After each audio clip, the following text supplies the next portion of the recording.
Otras tierras del mundo reclaman el concurso de mis modestos esfuerzos. Yo puedo hacer lo que te está negado por tu responsabilidad al frente de Cuba. Y llegó la hora de separarnos. Sépase que lo hago con una mezcla de alegría y dolor. Aquí dejo lo más puro de mis esperanzas de constructor y lo más querido entre mis seres queridos.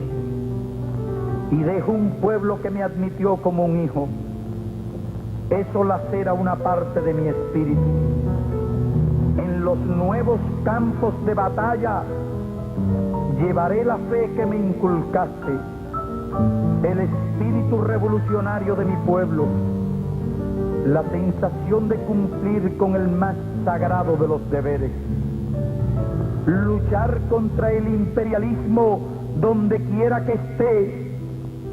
Esto reconforta y cura con creces cualquier desgarradura. Ya después que se conoció la carta, que era una necesidad política ineludible, él, con ese carácter particular, le costaba mucho la idea de regresar a Cuba después de haberse despedido. Yo lo persuado de que regrese, que es lo más conveniente para todos los fines prácticos de lo que él quería hacer, y regresa, pero también clandestinamente regresa a Cuba. Y está aquí algunos meses, una zona montañosa, difícil, entrenando.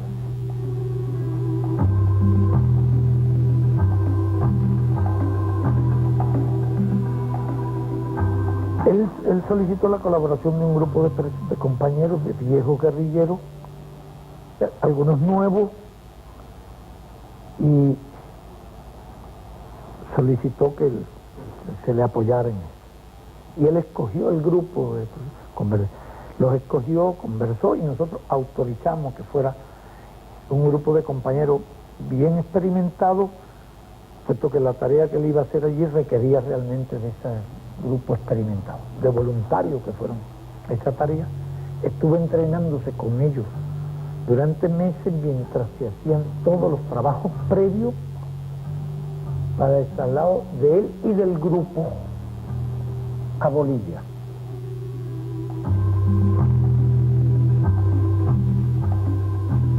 El día que se fue, yo hasta incluso hice una broma.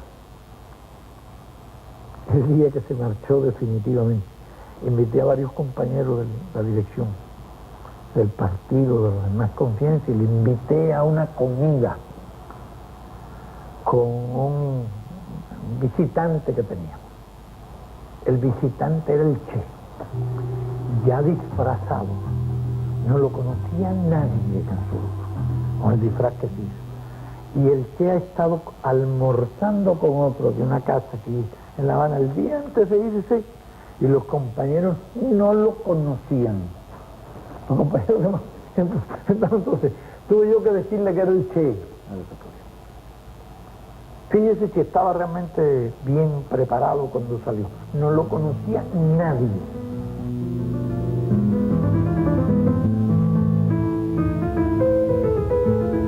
Él había escogido el territorio y había elaborado su plan de lucha. Le interesaba Argentina.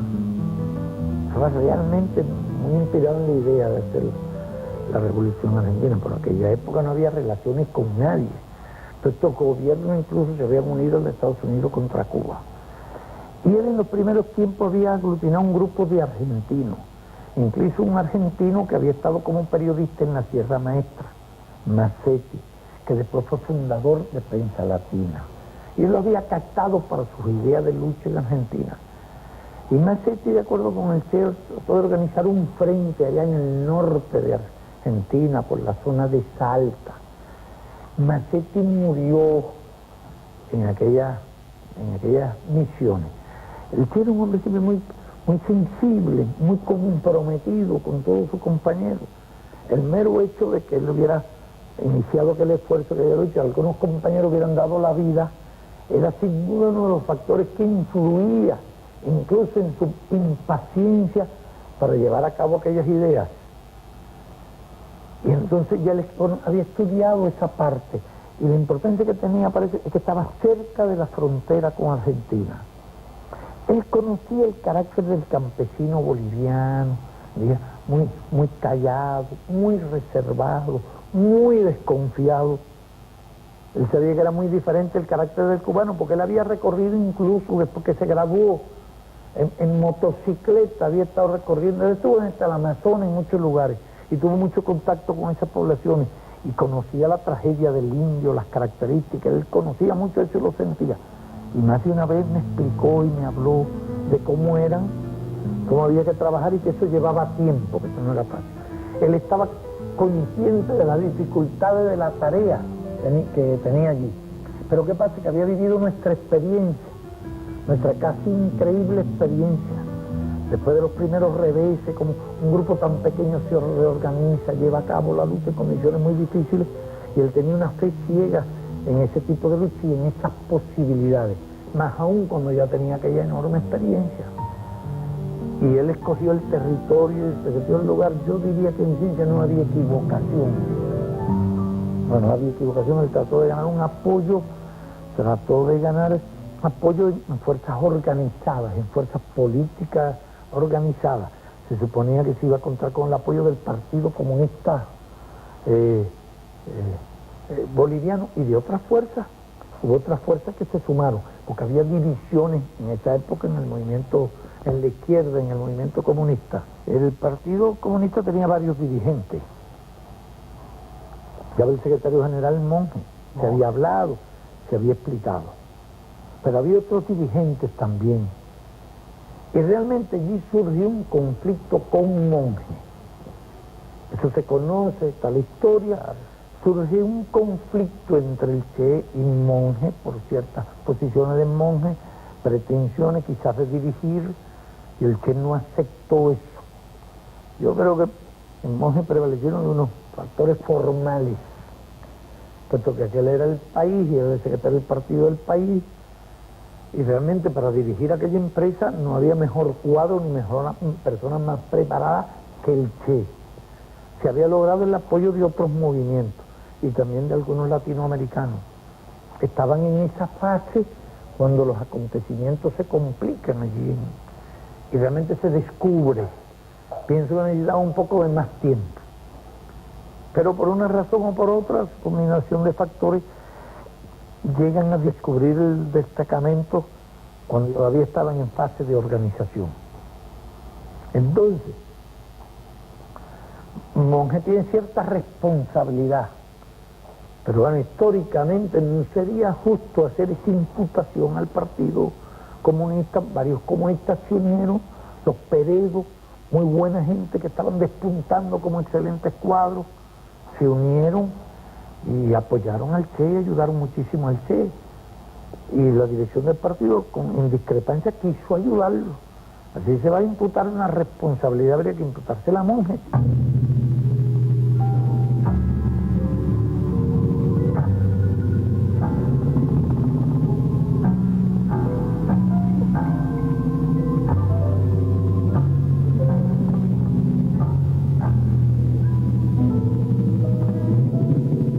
El ejército llega a percibir que hay algo extraño, pero esto coincide con otra circunstancia. El Che inicia una incursión con un grupo, un fuerte destacamento, para hacer una exploración del terreno y un amplio recorrido por aquella zona. Quedan en el campamento los más nuevos, gente que iba llegando de allí. Pero ese recorrido dura muchas semanas.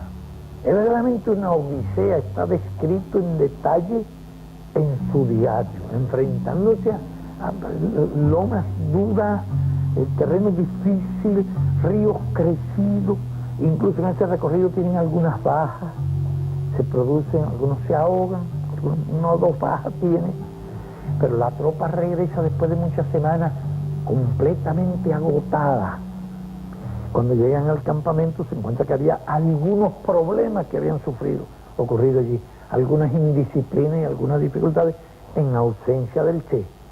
Pero lo peor es que cuando la tropa llega desgastada, algunos enfermos, no tiene tiempo de recuperarse, porque en breves días se producen las exploraciones del ejército, los primeros combates, en que realmente no tuvieron ninguna baja, en la experiencia que tenían, en las emboscadas que hicieron con pocos hombres, capturaron armas, infligieron un golpe fuerte en aquellos días. Pero claro, yo diría que todo eso ocurre prematuramente.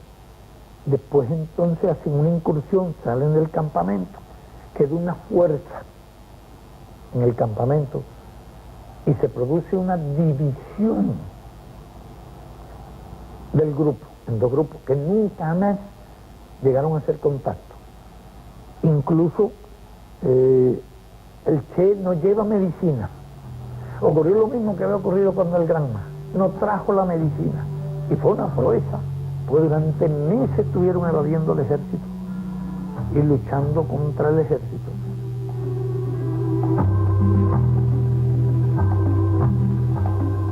Él tenía confianza en la posibilidad de la lucha irregular, él lo sabía, y en esas circunstancias la guerrilla depende de sí misma, no puede ni esperar ni recibir apoyo exterior, que es prácticamente imposible, eso no era posible.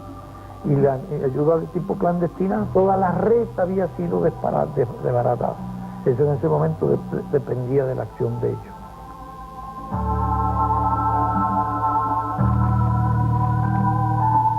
El Che sabía incluso que con 20 hombres, si se trasladaba como se estaban proponiendo, a un lugar con base social, donde Inti Coco Peredo era muy conocido y hacia donde se trasladaban, esa guerrilla tenía posibilidades de supervivencia. Él lo sabía y se encaminaba en esa dirección, pero la descripción de todo lo ocurrido, no solo por su diario, sino por las descripciones del ejército boliviano, es impresionante la proeza que hicieron, la cantidad de combates que libraron contra el ejército y lo que hicieron es una verdadera epopeya.